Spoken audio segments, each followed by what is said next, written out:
இன்னிசை பாடி வரும் இளம் காற்றுக்கு உருவமில்லை. காற்றலை இல்லை என்றால் ஒரு பாட்டொலி கேட்பதில்லை.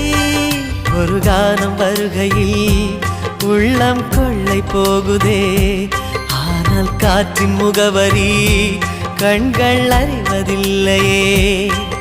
இந்த வாழ்க்கையே ஒரு தேடல் தான், அதை தேடி தேடி தேடும் மனது தொலைகிறதே.